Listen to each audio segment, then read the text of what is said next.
Democrats. Today is Friday, August 19th, and it's time for the Chair's Daily Live. Happy Friday. All righty, so I want to remind you that today is Friday.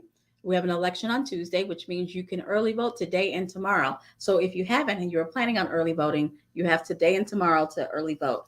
Do not forget, take some folks with you. No matter if you're a Democrat, no matter what county, no matter where you are, you have a ballot to vote in this election, and so I'm encouraging you to do so. Now, depending on where you are, that tells you how many things you have on your ballot, but there are things to vote for. At a very minimum, we get to pick who represents us to replace James Langford in the U.S. Senate. Very important. You know what kind of shenanigans he's up to and why he needs to go.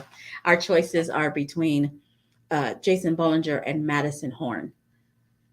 Those are our choices. Those are the folks who are in the runoff. Those are the folks who are on your ballot. I assure you that both of these people are going to be somewhere where you can find them between now and Tuesday, because they're out stumping. They're out doing the last minute handshakes, getting to know people, and answering those questions. So that's coming. That's this Tuesday. That's early voting, early in-person voting today and tomorrow, and then in-person voting at your precinct on Tuesday. Then we have 81 days from today, 81 days till the election in November. I'm ready to see people fire it up. I'm ready to see people out there talking to their neighbors and making sure that we all show up. A month ago, there was all this doom and gloom about how the Democrats were going to lose Congress. And lately, there's a momentum shift. There's a momentum shift where folks feel like Democrats have a shot. We always thought we might. Folks actually feel like Democrats have a shot, but we don't have a shot if we don't show up. We absolutely have to show up. We have 2 U.S. Senate seats, which is a thing that just does not happen. Happens once or twice in a lifetime. We have 2 U.S. Senate seats for you to vote on. And then we have 5 congressional seats. 5. No one outside of Oklahoma is predicting that any of those seats will go Democrat way. And so if we are able to change at least one of those seats, it will be the surprise that the president needs. He needs to have, if he had 54 U.S. senators versus the 50, we wouldn't have to keep having these conversations about Manchin and Sinema, because he would have enough to get his agenda done without having to fight Democrats. So I plead with you. We have 5 Congress seats available, 5. No matter where you live, your congressperson is up. And we have 2 U.S. Senate seats.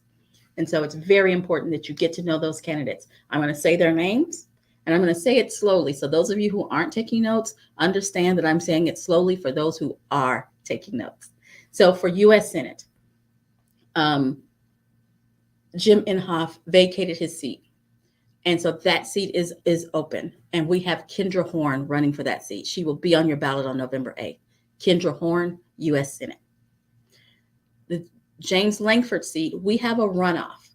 And so on Tuesday, we will know who our candidate is there. But right now, we need to pick between the 2. And we have Madison Horn and Jason Bollinger, both very qualified candidates. Go read and figure out which one more aligns with you. Madison Horn, Jason Bollinger, that's who we want to replace James Langford. And then in Congress, in Congressional District 1, we have Adam Martin. That is the Tulsa area. A little bit of Rogers, a little bit of Wagner, CD1. In Congressional District 2, that is the whole east coast of Oklahoma, from Kansas to Texas, we have Naomi Andrews. That's in Congressional District 2, the whole east coast. They're having a runoff over there. Mark Wayne Mullins vacated that seat. And so here's an opportunity. It is an open seat. Democrats have a better chance when it is an open seat. So Naomi Andrews is running in Congressional District 2. Congressional District 3, we have Jeremiah Ross. Congressional District 3 is the entire western border of Oklahoma, all the way over to across the top. It comes over to Tulsa. I said yesterday that it had some of Logan County. It does, but not the Langston part. The Langston part is a different congressional district because of redistricting, but it's the Panhandle, up and down, and then kind of all the way over to about Tulsa. That's Congressional District 3. That's Jeremiah Ross. Congressional District 4 is South Central, so from Midwest City all the way down and over to include the military bases. That's Congressional District 4, and we have Mary Brannon. Congressional District 5 is part of Oklahoma County, part of Logan County, Lincoln County, Canadian County. There's one more county. I can't think of what it. Pottawatomie County. So it's Oklahoma, some of Oklahoma County, and surrounding Oklahoma County. That's Congressional District 5, and that's Joshua Harris Till. Please, please figure out where you live, figure out who your person is, and do your research so that you know who it is that you're going to vote for.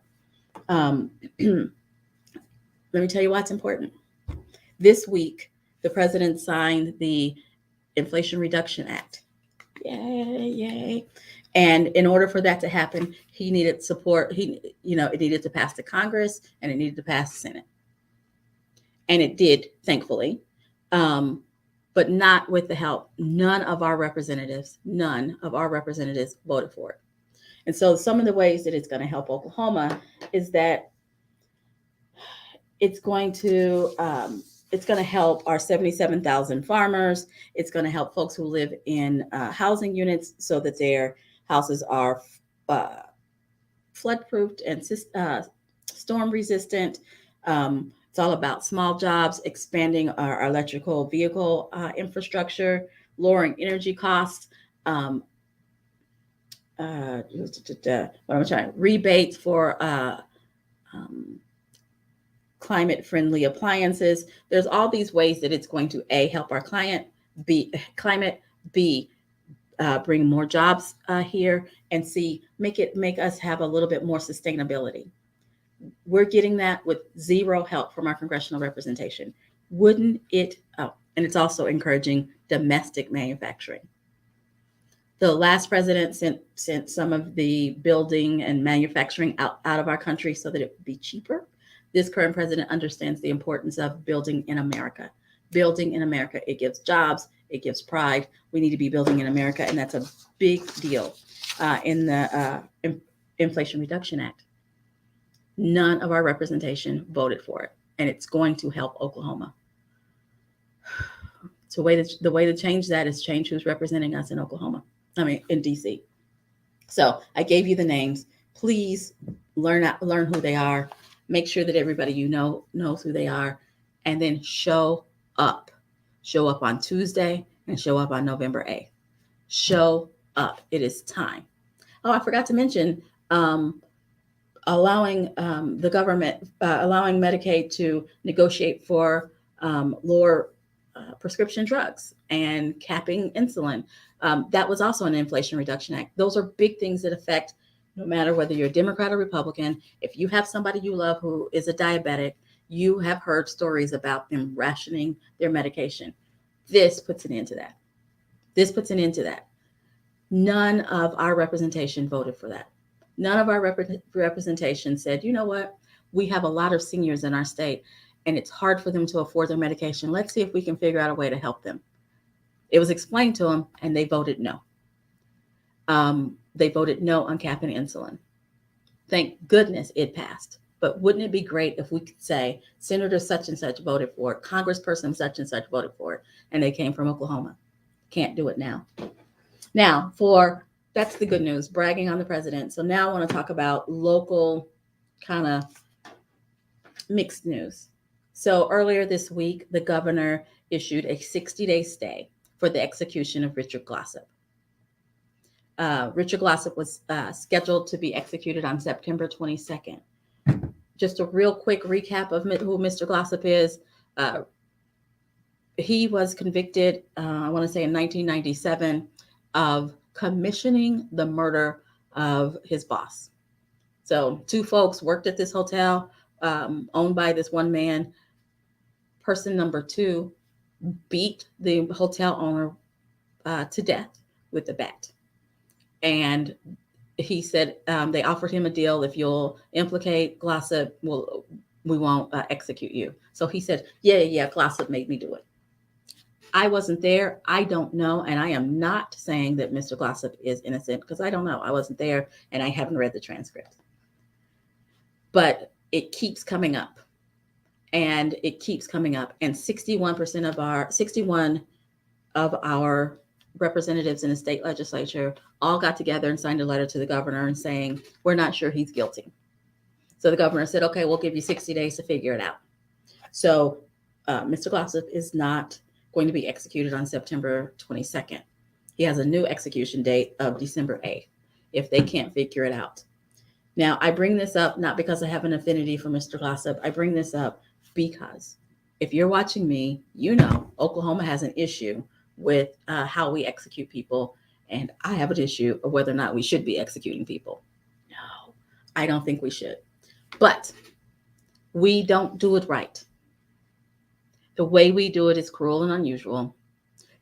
Folks feel themselves dying, and I don't kill people in my name in that way. I think I'm against the death penalty, just flat out. And I keep making that distinction because in 2016, apparently Oklahoma said, yeah, kill them. So we voted for it. I am against it. But if we're going to continue to execute people, we need to make sure that they're guilty. Oklahoma has killed nearly 200 people since 1915. And when you talk about top 10 state, we were the first state to decide that lethal injection was the way to go. Oklahoma was the first state to decide that lethal injection was the way to go. And Oklahoma has fouled up the last couple of lethal injection executions that we've tried. And by the way, we decided that lethal injection was the way back in 1977. That's nearly 50 years. I think 45 years. We need to revamp, re-identify, and figure out what we're doing. And until we know that we can do it right, and again, I'm against it, but until we know that we can do it right, we should delay all executions. And yes, it makes my chest tight because we are planning to execute someone every 4 weeks for the next 2 years. So once a month, we're going to put someone to death. Unless we can convince our legislature that that's not the way to go. Once a month. I don't even care if you're for it. I cannot believe that you can hear about someone being put to death once a month and sleep well. But that is what our plan is.